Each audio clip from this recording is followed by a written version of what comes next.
George W. Bush likens the terrorists who attacked on 9/11 to today's violent extremists at home.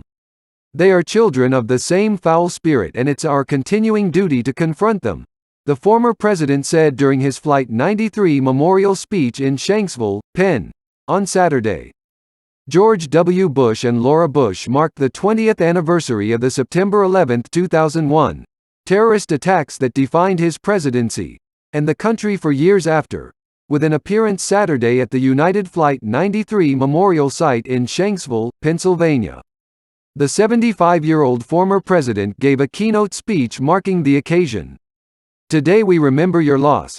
We share your sorrow and we honor the men and women you have loved so long and so well," he said in reflection of the passengers' bravery that day.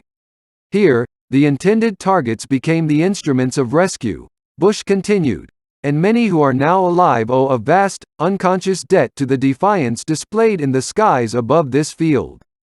Bush said he was proud to lead what he called an amazing, resilient united people in the wake of the September 11 attacks, but feels those days of unity in America seem distant compared to the present day. "Maligned forces seem at work in our common life that turns every disagreement into an argument and every argument into a clash of cultures," he said.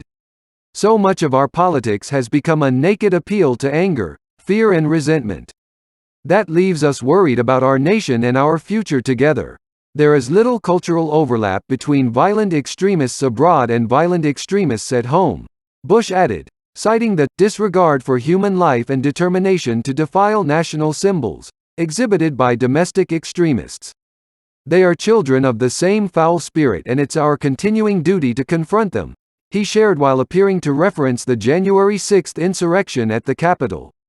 Later Saturday, he and Mrs. Bush, 74, will host a screening of his new 9/11 documentary at his eponymous presidential center in Dallas.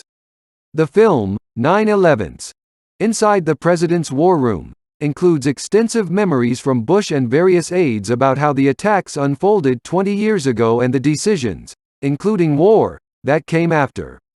The documentary also includes President Bush remembering how he first learned of the attacks while he was visiting schoolchildren in Florida. The moment was famously caught on camera. Chief of Staff Andy Card comes up behind me and says, "Second plane has hit the second tower.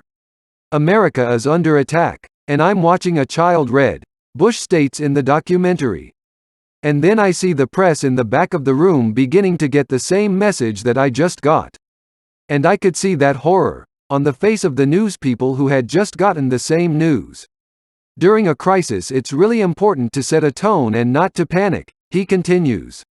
"And so I waited for the appropriate moment to leave the classroom. I didn't want to do anything dramatic. I didn't want to lurch out of the chair and scare the classroom full of children, and so I waited." The current and former presidents are marking the 9/11 anniversary Saturday in a variety of ways, with President Joe Biden and Barack Obama spending the morning in New York City.